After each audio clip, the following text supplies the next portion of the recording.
오늘 우리 계신 하나님의 말씀은 요한복음 18장 33절로 38절까지 말씀입니다. 요한복음 18장 33절부터 38절까지 말씀 제가 받들어 봉독하겠습니다. 이에 빌라도가 다시 관정에 들어가 예수를 불러 이르되 내가 유대인의 왕이냐? 예수께서 대답하시되 이는 내가 스스로 하는 말이냐? 다른 사람들이 나에 대하여 내게 한 말이냐? 빌라도가 대답하되 내가 유대인이냐? 내 나라 사람과 대제사장들이 너를 내게 넘겼으니 내가 무엇을 하였느냐? 예수께서 대답하시되 내 나라는 이 세상에 속한 것이 아니니라. 만일 내 나라가 이 세상에 속한 것이었더라면 내 종들이 싸워 나로 유대인들에게 넘겨지지 않게 하였으리라. 이제 내 나라는 여기에 속한 것이 아니니라. 빌라도가 이르되 그러면 내가 왕이 아니냐? 예수께서 대답하시되 내 말과 같이 내가 왕이니라. 내가 이를 위하여 태어났으며 이를 위하여 세상에 왔나니 곧 진리에 대하여 증언하려 함이로다. 무릇 진리에 속한 자는 내 음성을 듣느니라 하신대 빌라도가 이르되 진리가 무엇이냐 하더라. 이 말을 하고 다시 유대인들에게 나가서 이르되 나는 그에게서 아무 죄도 찾지 못하였노라. 이것은 주님의 말씀입니다. 아멘. 요한복음 18장부터는 예수님의 순환과 고난의 장면이 계속해서 이어지게 됩니다. 예수님께서 유다의 배신을 당하고 로마 군인들에 붙잡혀서 처음에 갔던 것이 이제 대제사장 가야바 있는 곳으로 잡혀가게 됩니다. 그리고 나서 드디어 이제 빌라도 법정에 서게 됩니다. 빌라도에게 끌려가신 이유가 있습니다. 예수님 당시에 이스라엘이라고 한 나라는 로마의 속국이었기 때문에 이스라엘이라고 한 나라에는 사형 집행권이 없었습니다. 사형 판결권과 집행권이 로마에 있었다라고 하는 거죠. 그래서 어쩔 수 없이 빌라도 로마의 총독에게 이제 가게 됩니다. 그래서 예수님께서 로마 총독인 빌라도에게 넘겨지게 되는데 빌라도와 대화 가운데 33절의 말씀 보시면 빌라도가 예수님께 당신이 유대인의 왕이냐라고 하는 질문을 하게 됩니다. 이에 대해서 예수님께서 이는 내가 스스로 하는 말이냐 아니면 다른 사람이 나에 대하여 너에게 한 말이냐라고 질문을 하십니다. 예수님께서 하시는 질문의 뜻이 무엇인가에 대해서 우리가 좀 제대로 이해하려고 한다면 그때 당시에 빌라도가 당했던 상황, 처했던 상황이 어떤 상황인가에 대해서 함께 살펴볼 필요가 있습니다. 빌라도가 로마 황제 가이사에게 보냈던 편지가 있습니다. 가이사에게 보내는 보고서, 빌라도가 쓴 보고서라고 하는 그런 편지가 있습니다. 이 보고서는 터키에 있는 성 소피아 사원에서 발견이 되었는데 현재까지 이 문서가 진짜냐 가짜냐라고 하는 논란이 좀 있긴 합니다만 그 진위를 떠나서 이 보고서를 보면 당시에 예수님 당시의 상황 그리고 빌라도가 처한 상황이 어떤 상황인가에 대해서 우리가 조금 더 자세하게 알 수가 있습니다. 이 보고서에 의하면 빌라도가 유대 총독 자리에 있으면서 유대라고 하는 지역의 치안을 담당하기에는 충분하지 못한 군대를 가지고 있었다라고 하는 것을 알 수가 있습니다. 그래서 이 빌라도 총독은 그 주변에 있는 로마에서 파송된 총독들에게 도움을 요청하게 됩니다. 우리가 군대가 좀 부족하니까 와서 우리를 좀 도와달라라고 요청을 하게 되죠. 그런데 당시 로마 총독들, 주변에 있는 총독들이 도와주질 않습니다. 왜냐하면 로마 총독쯤 되는 사람이라고 한다면 상당히 고위 관리직이죠. 그래서 그 사람들 목표가 뭐냐? 조금 더 진급을 해서 타지가 아니라 로마 안으로 들어가는 것이 목적이었습니다. 그래서 자기 스스로를 보호하려고 하지 남을 도와주려고 하지 않았다라고 하는 겁니다. 결국 유대 지역을 담당했던 빌라도가 막강한 군대를 가지고 있지 못하다 보니까 결국 예수님의 재판 문제에 대해서 자기의 소신껏 재판한 것이 아니라 유대 지도자들의 눈치를 보며 재판을 할 수밖에 없었다라고 하는 것입니다.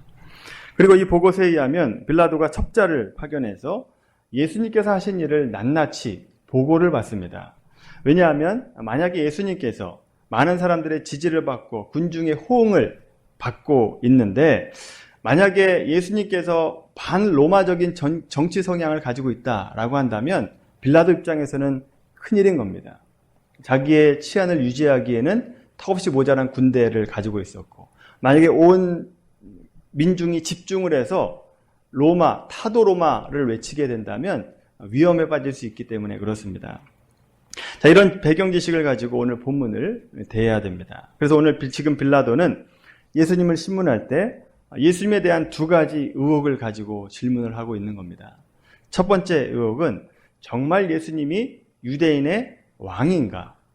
로마에 대해서 어떤 마음을 가지고 있는가에 대해서 의문을 갖고 있었습니다. 빌라도가 총독으로 있을 때 유대의 왕, 유대 사람들의 왕은 헤롯입니다. 헤롯. 여러분 들어보셨을 겁니다. 헤롯이라고는 왕이 있었는데 헤롯 왕은 유대인들의 지지를 전혀 받지를 못했습니다. 왜냐하면 당시 유대 지도자들은 로마와 결탁해서 자기의 지위와 기득권을 유지하려고 하다 보니까 하나님을 위하지 않고 나라를 위하지 않고 또 백성들을 위하지 않고 오직 자기의 이익을 추구했기 때문에 사람들의 지지를 전혀 받지 못했던 거죠. 그래서 빌라도 보고서에 의하면 이렇게 얘기합니다. 유대 지도자들은 다 사기꾼이다 라고 하는 보고가 있습니다. 그런데 만일 정말 민중을 하나로 묶을 수 있고 저 사람들의 신뢰를 받을 만한 지도자가 만약에 탄생한다 라고 한다면 로마에 대해서 어떤 태도를 가지고 있는가가 굉장히 중요한 문제죠. 그래서 빌라도는 그것에 대해서 알고 싶어서 예수님을 신문하고 있는 겁니다. 실제로 예수님께서 잡히시기 얼마 전에 예루살렘에 입성할 때 많은 사람들이 모여서 호산나 다윗의 자손이여라고 외쳤죠. 아마 그 일을 보고 로마 군대들이 아마 긴장했을 겁니다. 예수님이 어떤 분인가에 대해서 상당하게 호기심을 갖고 알고 싶었을 겁니다. 그래서 예수님이 정말로 로마에 대항할 만한 지도자인가 라고 하는 것을 알고 싶었다라고 하는 거죠. 만약에 많은 사람들의 지지를 얻는 반로마적인 정치적인 성향을 가진 예수님이다라고 한다면 빌라도가 가지고 있는 병력으로는 도저히 막을 수가 없었다라고 하는 겁니다. 그나마 적은 병력으로 유대 지역의 치안을 유지할 수 있었던 이유는 뭐냐? 로마 지도자들이 타락했기 때문에, 로마 사람들과 결탁해 있기 때문에 그나마 치안이 유지될 수 있었다라고 하는 거죠. 그래서 내가 유대인의 왕이냐? 라고 하는 이 질문 속에는 정치적인 의문이 들어가 있는 겁니다. 또 하나, 빌라도의 질문 속에는 이런 의문이 있는 겁니다. 왜 당신은 그 큰 능력을 가지고 있으면서도 왜 이런 고난과 어려움을 당하고 있느냐라고 하는 의문이 있었습니다. 빌라도가 첩자를 보내서 다 보고를 받았다라고 말씀을 드렸잖아요. 예수님이 38년 된 병자를 고친 것을 알고 있었고, 또 나사로를 살린 것을 알 수 있었고, 또 맘만 먹으면 오병이어를 가지고 5,000명을 먹일 수 있는 능력이 있다라고 하는 것을 다 보고받고 있었습니다. 그런데 왜 그런 능력을 가지고 지금 이런 험한 꼴을 당하고 있느냐라는 생각을 했다라고 하는 거죠. 그것이 빌라도에게는 도무지 이해가 안 되는 두 번째 의문이었습니다. 자, 빌라도 쪽에서 보면 이 두 가지, 말하자면 정치적인 입지를 유지하려고 하는 마음과 종교적인 호기심, 이 두 가지 마음을 어우러져서 당신이 유대인의 왕이냐라고 묻고 있는 겁니다. 그러자 예수님께서 총독인 빌라도에게 핵심적인 내용을 예리하게 다시 한번 반문하십니다. 뭐라고 반문하느냐? 네가 하는 그 말이 너 스스로 하는 말이냐? 아니면 나에 대해서 다른 사람들에게 들었던 말을 그냥 다시 전하는 것이냐? 라고 묻고 있는 겁니다.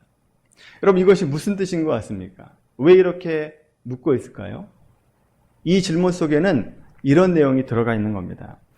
이는 지금 그렇게 유대인의 왕이냐라고 질문하는 그 질문은 너가 믿음으로 고백하고 있는 거냐? 아니면 다른 사람들에게 단지 들어서 그 말을 옮기고 있는 것이냐?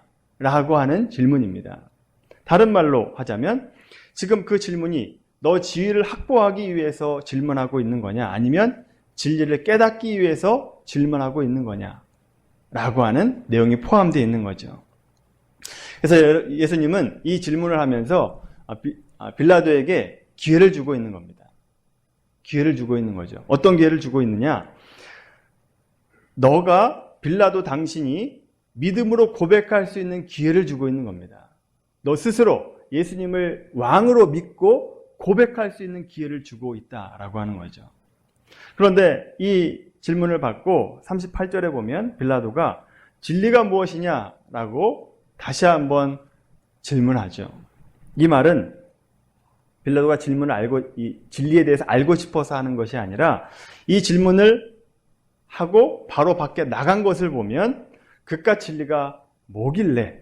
라고 하면서 회의적인 마음을 가지고 질문한 것이다 라고 하는 거죠. 결국 나는 세상적인 지위와 정치적인 책임하에서 내게 묻고 있는 거지 당신이 얘기하는 진리에 대해서 나는 관심이 없다 라고 하는 말로 그 말을 하고 나가버립니다. 여러분, 지금까지 제가 장황하게 빌라도와 예수님에 대한 대화를 제가 설명을 해드렸는데, 여러분, 이 대화 속에서 중요한 것이 무엇이냐 하면 우리가 관심 가져야 될 것, 예수님께서 빌라도에게 한 질문입니다. 예수님께서 빌라도에게 한 질문, 뭐라고 하죠? 이는 내가 스스로 하는 말이냐? 아니면 내게 대하여 들은 말을 나에게 전하고 있는 것이냐? 라고 하는 질문입니다. 여러분, 이 질문이 여러분들에게 하는 질문이다 라고 생각하시면서 들으셔야 됩니다. 여러분의 믿음은 소문에 의한 것입니까?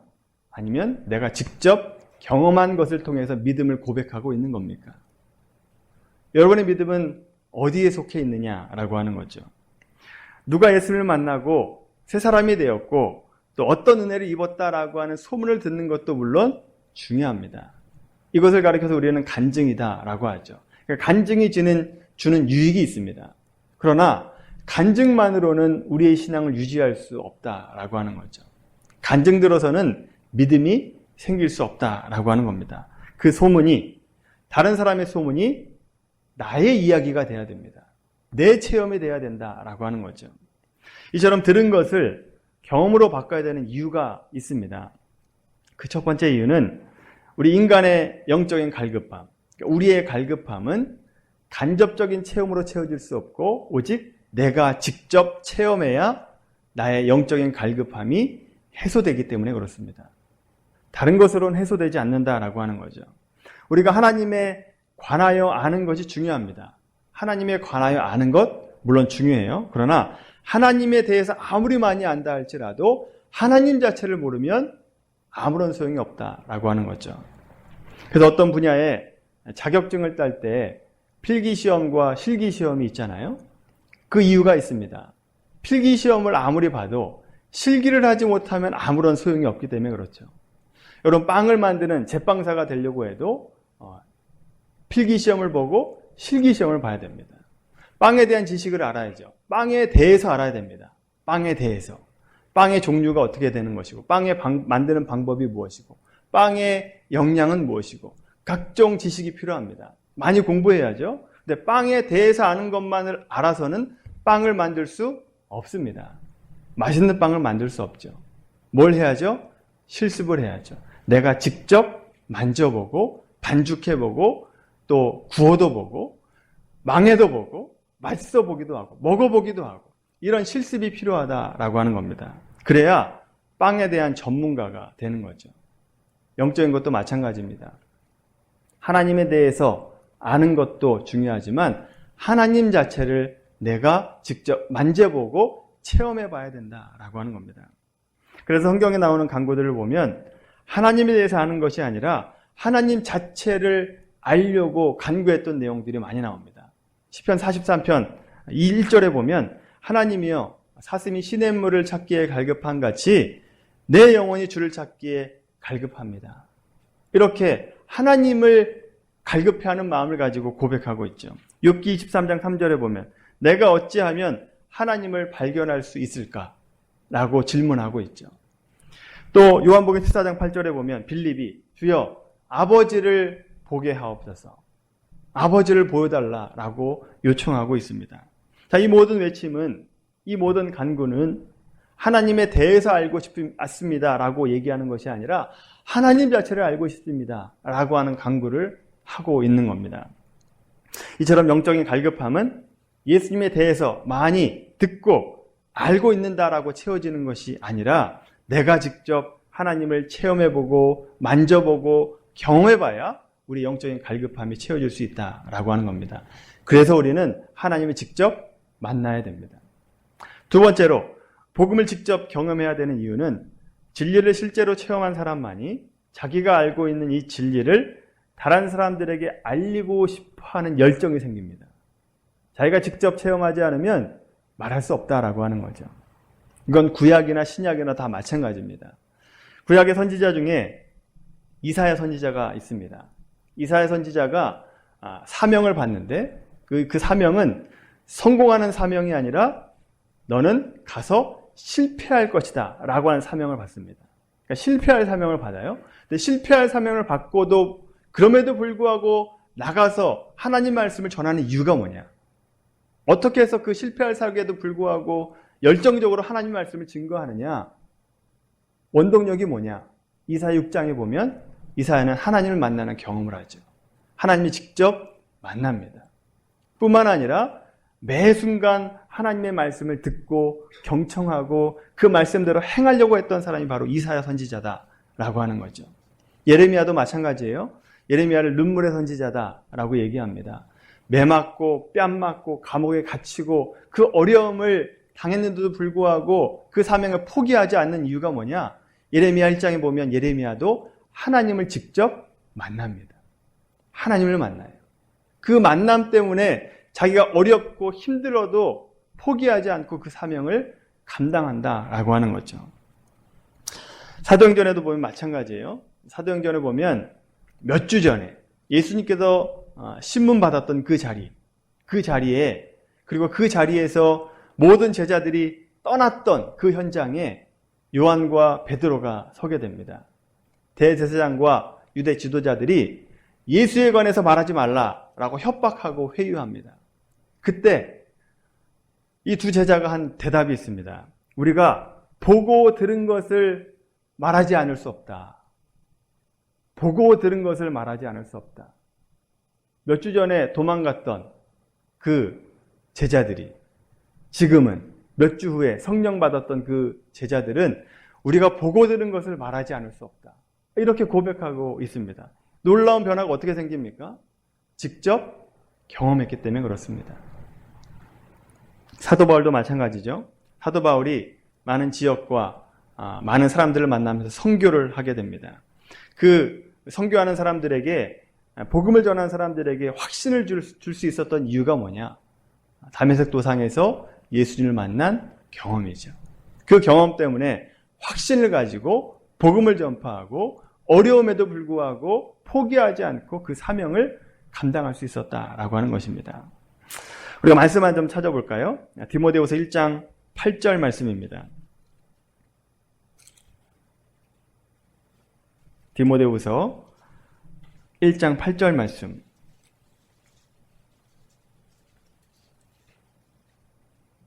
신약성경 343페이지 디모데후서 1장 8절에서 12절까지 말씀 우리 같이 한번 읽어보겠습니다. 시작. 그러므로 너는 내가 우리 주를 증언함과 또 주를 위하여 갇힌 자된 나를 부끄러워하지 말고 오직 하나님의 능력을 따라 복음과 함께 고난을 받으라. 하나님이 우리를 구원하사 거룩하신 소명으로 부르심은 우리의 행위대로 하심이 아니요 오직 자기의 뜻과 영원전부터 그리스도 예수 안에서 우리에게 주신 은혜대로 하심이라. 이제는 우리 구주 그리스도 예수의 나타나심으로 말미암아 나타났으니 그는 사망을 패하시고 복음으로써 생명과 썩지 아니할 것을 드러내신지라. 내가 이 복음을 위하여 선포자와 사도와 교사로 세우심을 입었노라. 이로 말미암아 내가 또 이 고난을 받되 부끄러워하지 아니함은 내가 믿는 자를 내가 알고 또한 내가 의탁한 것을 그날까지 그가 능히 지키실 줄을 확신함이라. 아멘. 디모데 전서후서는 디모데를 이제 격려하기 위해서 말하고 있는 내용인데, 8절의 말씀 한번 보세요. 복음과 함께 고난을 받으라 라고 얘기하고 있고, 9절에 보면 그 사역을 예수의 은혜로 감당하라 라고 얘기합니다. 또 11절에 보면 내가 이 복음을 위하여 선포자와 사도와 교사로 세우심을 입었다 라고 얘기합니다. 이렇게 디모데에게 확신을 주고 힘을 주고 격려를 줄 수 있는 힘이 사도 바울은 어디서 나오는가? 어디서 나오는가? 오늘 본문에 읽었던 말씀 12절 말씀 보세요. 내가 또 이 고난을 받되 부끄러워하지 아니함은 내가 믿는 자를 내가 알고 라고 얘기합니다. 내가 믿는 자를 내가 알았다 라고 얘기하죠. 누구를 알아요? 하나님을 알았고 예수 그리스도를 알기 때문에 그렇다라고 하는 거죠. 그 아는 것은 머리로만 아는 것이 아니라 경험을 통해서 알고 있다라고 하는 그 암 때문에 확신을 주고 진리를 주고 또 힘을 주고 있다라고 하는 것입니다. 사도 바울이 자신의 사역을 담대히 이행하고 디모데에게 이렇게 권면할 수 있는 이유, 내가 믿는 자를 내가 알았기 때문이다 라고 하는 거죠. 반면에 단지 그냥 머릿속으로만 아는 것, 누구한테 들어서 아는 자들은 어떤 상황이 되느냐, 어떤 형태로 나타나느냐. 마태복음 7장 29절에 보면 이렇게 말해요. 이는 예수께서 가르치시는 것이 권세 있는 자와 같고 저희 서기관들과 같지 않았다라고 얘기합니다. 예수님은 권세 있는 자 같고 왜 서기관들은 권세가 나타나는 것 같지 않느냐? 왜 권세 없는 자 같이 되느냐? 서기관들은 단지 누구에게 들어서 전하는 것이고 직접 경험한 것이 아닌 것을 얘기하는 것이기 때문에 권세가 나타나지 않는 거죠. 그런데 예수님은 직접 알고 경험하고 본인 스스로가 진리이기 때문에 그 말씀에서 권위가 나타난다라고 하는 것입니다.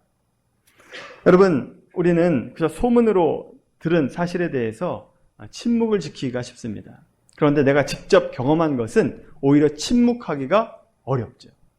내가 직접 한 것은 침묵하기가 훨씬 더 어렵습니다. 그래서 지금 우리에게 필요한 것이 뭐냐? 하나님에 대해서 아는 것이 아니라 하나님을 알아야죠. 하나님 자체를 알아야 됩니다. 그러면 우리 모두가 하나님을 알게 되길 바라고 또 하나님을 직접 경험하게 되길 바라는데 어떻게 그럼 하나님을 경험할 수 있는가? 무엇을 통해서 하나님을 경험할 수 있는가? 여러분, 우리가 하나님을 경험해야 된다라고 얘기하면 대부분 신비한 쪽으로 생각을 많이 합니다. 그러니까 신비한 그 성령 집회에 가서 뒤로 넘어가는 능력을 경험하고 또 방언을 받고 또 이런 것으로만 생각을 하게 되는데, 여러분, 역사적으로 보면 하나님을 경험하는 것, 어떻게 경험할 수 있는가? 물론 다른 방법으로도 경험할 수 있지만, 다양하게 경험할 수 있지만 아주 본질적인 방법이 있습니다. 어떤 사람이 집회를 통해서 뜨거운 성령 체험을 하기도 하고 또 기도 중에 뒤로 넘어가는 경험도 할 수도 있고, 또 제가 그렇듯이 죽음의 문턱까지 갔다가 기도로 응답받고 해결돼서 또 낫는 은혜를 경험할 수도 있습니다. 다양한 방법으로 경험할 수 있습니다. 그런데 여러분, 하나님은 그런 특별한 방법 외에 아주 보편적인 방법, 일반적인 방법으로 하나님을 알 수 있도록 우리에게 허락해 주셨다라고 하는 거죠. 제가 한번 말씀드렸지만 제가 죽기 직전까지 갔다가 기도로 회복이 되고 낫게 되었는데, 저는 또다시 그런 기적을 체험하고 싶지 않습니다. 왜 그러느냐? 그런 기적을 체험하려면 다시 죽음 직전까지 가야 되는데 저는 별로 그렇게 하고 싶지 않다라고 하는 겁니다. 그렇게 하지 않아도 하나님을 알 수 있는 방법이 있기 때문에 그렇죠. 또 마음이 뜨거워지는 성령 체험을 통해서 방언도 받고 또 하나님을 경험하지만 굳이 사람들이 성령이 임하는 곳이 있다라고 하는 소문을 듣고 그곳에 찾아가면서까지 내가 성령 체험하고 싶지 않다라고 하는 겁니다. 왜 그러느냐? 그 성령 체험을 받지 않아도 하나님을 알 수 있는 충분한 방법이 나에게 있기 때문에 그렇죠. 물론 열정을 회복하기 위해서 가야 됩니다. 그러나 하나님을 알기 위해서 갈 필요는 없다라고 하는 거죠. 제가 아는 어떤 집사님께서 그런 신비한 체험을 좋아하시는 분이 있었습니다. 예전에 사역했던 교회에. 근데 그분이 매주 한 번씩 성령 집회에 참여합니다. 매주 빠지지 않고. 그런데 그분을 만나면 기쁘지 않아요. 늘 우울하고 힘들고 어렵고 고통 속에 있는 것 같아요. 근데 왜 저분은 매주 성령 체험을 가는데 왜 기쁨이 없는가? 왜 즐거움이 없는가? 생각해 보니까 이런 것 같아요. 그분이 성령 체험 집회를 많이 다니지만 중요한 것은 본인이 직접 체험하지 못하는 겁니다. 본인이 하나님을 만나지 못하는 거죠. 그냥 단지 그 자리에 가서 다른 사람들이 하나님 만나는 것을 보고 그 분위기에 취해 있는 것이지 직접 하나님을 만나는 경험이 없다라고 하는 거죠. 경험이 있다라고 한다면 어떻게 맨날 즐겁고 평안해야 되는데 그 마음이 힘들고 어려울 수 있느냐라고 하는 겁니다. 여러분, 제가 영적인 경험을 무시하는 게 아닙니다. 영적인 경험 필요합니다. 저도 그 영적인 경험을 통해서 하나님 만났고 또 목사가 됐죠. 그런데 그것을 따라다니지 말라라고 하는 겁니다. 하나님 알려고 그 집회에 따라다닐 필요가 없다라고 하는 거죠. 보편적인 방법, 일반적인 방법으로 하나님을 알 수 있는 방법이 있기 때문에 그렇죠. 어떻게 하나님을 만날 수 있는가? 말씀 한번 찾아볼까요? 호세아 6장 말씀. 호세아 6장 1절에서 3절 말씀입니다. 구약성경 호세아 6장 구약성경 1261페이지입니다. 구약성경 1261페이지 호세아 6장 1절에서 3절까지 말씀 같이 읽겠습니다. 시작. 오라 우리가 여호와께로 돌아가자. 여호와께서 우리를 찢으셨으나 도로 낫게 하실 것이요 우리를 씌었으나 싸매어 주실 것임이라. 여호와께서 이틀 후에 우리를 살리시며 셋째 날에 우리를 일으키시리니 우리가 그의 앞에 살리라. 그러므로 우리가 여호와를 알자. 힘써 여호와를 알자. 그의 나타나심은 새벽빛같이 어김없나니 비와 같이 땅을 적시는 늦은 비와 같이 우리에게 임하시리라 하니라. 아멘. 호세아 선지자가 이스라엘 백성들에게 외치는 말씀입니다. 3절에 보면 여호와를 알자. 여호와를 알자. 그의 나타나심은 새벽빛같이 어김없나니 비와 같이 땅을 적시는 늦은 비와 같이 우리에게 임하시리라. 여기 보면 하나님이 숨어 계십니까? 하나님이 지금 꽁꽁 숨어 계시나요? 아니잖아요. 지금 새벽빛같이 어김없다라고 얘기하잖아요. 그러니까 새벽이 되면 하늘에서 동이 뜨는 것과 같이 하나님은 어김없이 우리에게 나타나기를 원하신다. 은혜 주시기를 원하신다라고 하는 겁니다. 숨어 있지 않다라고 하는 거죠. 얼마든지 힘써 여호와를 알려고 하면 알 수 있다라고 하는 거죠. 무엇을 통해서 알 수 있을까요? 원론적인 방법. 하나님의 말씀과 기도를 통해서 알 수 있는 겁니다. 원론적인 방법이죠. 여러분, 원론적인 방법이다라고 해서 진부하고 오래되었다라고 한 뜻이 있지만 여러분, 원론적이다라고 하는 것은 기본이다라고 한 뜻이 있습니다. 하나님을 알 수 있는 기본이 뭐냐? 하나님의 말씀을 읽고 또 기도하는 것, 그것으로 하나님을 알 수 있다라고 하는 거죠. 하나님 말씀을 깊이 묵상하고 기도하면 여러분 하나님을 알 수 있습니다. 제가 서울에 있을 때 교육자 회의를 갔을 때 어느 나이 많으신 목사님께서 설교를 하시면서 이렇게 설교를 하는 걸 들었습니다. 본인은 성경을 2주일에 한 번씩 통독한다라고 얘기하더라고요. 2주에 한 번씩 통독을 하고 또 그것을 통해서 하나님을 알아가고 있다라고 말씀을 하셨습니다. 그렇게 성경을 매일 2주에 한 번씩 성경을 통독하다 보니까 하나님의 뜻을 알게 되고 본인이 기도하면 이 기도가 응답될 것인가 응답이 안 될 것인가라고 하는 것이 알게 되더라라고 말씀하셨습니다. 저는 그 말에 전적으로 동의합니다. 그 말에 전적으로 동의해요. 저도 기도 제목을 가지고 기도하다 보면 이 기도는 안 들어주시겠다라고 하는 기도가 있습니다. 내가 믿음이 없어서가 아니고 내가 하는 이 기도가 내 소욕을 위해서 내 육신의 소욕을 하고 있는 것이 소욕 때문에 기도하고 있는 거지 전혀 하나님의 뜻이 아닌 것, 하나님께서 원하시지 않는 것을 내가 구하고 있을 때 확신이 없습니다. 이건 안 들어주시겠구나 라고 하는 확신이 섭니다. 그러니까 기도할 때 이 기도는 안 들어주시겠다라고 하는 확신이 드니까 기도를 할까요, 안 할까요? 그런 기도는 안 하게 되죠. 그러니까 어떤 기도를 할까요? 내가 하면 기도를 들어주시겠다라고 하는 기도만 하게 됩니다. 그런 기도를 하면 들어주십니까? 안 들어주십니까? 모르시겠어요? 그런 기도를 하면 들어주실까요? 안 들어주실까요? 들어주시죠. 들어주시니까 신앙이 재미있죠. 아, 내 기도를 들으시는구나. 하나님께서 내 기도를 들으시고 응답하시는구나. 라고 하는 경험을 하게 되니까 하나님을 더 깊이 알아가는 것이고 또 하나님 나와 함께 하심을 경험하게 되는 거죠. 여러분, 여러분의 신앙도 말씀을 통해서 하나님을 알아가시고 또 기도를 통해서 응답받으면서 하나님을 아는 그런 믿음의 신앙이 되기를 바랍니다. 제가 지난주에 이제 부임하고 얼마 안 됐잖아요. 근데 한 청년으로부터 문자를 받았어요. 아프다는 겁니다.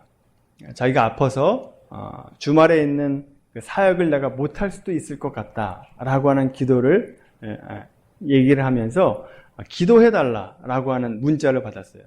근데 그 문자를 보고 하나님께서 기도를 해달라고 해서 내가 기도를 그 자리에서 목양실에 직접 그 자리에서 기도를 하고 나서 단문을 보냈습니다. 하나님께서는 말은 빼고 약 잘 먹고 잘 쉬면 금방 나을 겁니다. 라고 응답 메시지를 보냈습니다. 저는 그 메시지를 받고 한편으로 기뻤습니다. 하나님께서 얼마나 기뻐하실까. 얼마 되지 않은 목사에게 자기가 아프다라고 문자 보내는 그 정성, 그 믿음만 보고도 하나님께서 그 청년을 낫게 해주실 것이다 라고 확신이 들더라고요. 여러분, 믿음은 바로 그런 거죠. 하나님을 믿는 믿음. 그리고 하나님을 아는 것, 그것을 통해서 아는 겁니다. 내가 기도하는 것을 통해서 알게 되는 거죠. 나와 함께 하심을 알게 되는 거고. 또 하나님께서 아픈 것을 위해서 기도하라라고 하셨으니까 그 말씀 가지고 기도하니까 낫는 은혜를 경험하게 되는 거죠. 이거는 직접 해보지 않으면 경험할 수 없는 겁니다. 여러분들도 말씀을 붙들고 기도하시면서 하나님을 직접 체험하는 여러분들이 되기를 바랍니다. 오늘 말씀을 한번 정리를 해볼까요? 예수님께서 빌라도에게 했던 질문, 여러분들에게 다시 한번 해보시기 바랍니다. 이는 내가 스스로 하는 말이냐? 다른 사람이 나에 대하여 내게 한 말이냐? 라고 하는 이 질문을 여러분 스스로에게 한번 해보시길 바라고, 늘 다른 사람 이야기로 만족하지 마시고, 그거는 만족이 될 수 없는 겁니다. 그것으로 만족하지 마시고 하나님에 대해서 하는 것, 그것으로 가만히 있으면 안 되고 내가 직접 하나님을 체험하셔야 됩니다. 하나님 자체를 알아야 된다라고 하는 것이죠. 여러분, 하나님을 알기 위해서 노력하는 여러분들이 되길 바랍니다. 여러 가지 방법이 있지만, 여러분 나름대로 방법이 있겠지만 가장 본질적인 방법, 하나님의 말씀을 읽고 기도하는 것, 그것을 통해서 하나님을 알아가는 여러분들이 되기를 바랍니다. 그래서 영적인 갈급함을 해소하시고 또 내가 보고 들은 것을 말하지 않을 수 없다라고 고백했던 사도들과 같이 그런 믿음의 고백을 하고 예수 그리스도의 복음을 전하는 우리 모두가 되기를 예수님의 이름으로 간절히 축원합니다. 기도하겠습니다. 하나님, 오늘 예수님께서 빌라도에게 질문했던 내용을 우리 스스로에게 해봅니다. 우리의 신앙이 하나님을 직접 경험하며 체험함으로 나의 하나님으로 알아가는 신앙이 되게 하여 주시옵소서. 그래서 확실한 믿음을 갖게 해주시고 보고 들은 것을 말하지 않을 수 없다라고 하는 고백한 사도들의 고백이 우리의 고백이 될 수 있도록 인도하여 주시옵소서. 그 믿음을 가지고 살아갈 수 있도록 하나님 복을 내리어 주시옵소서.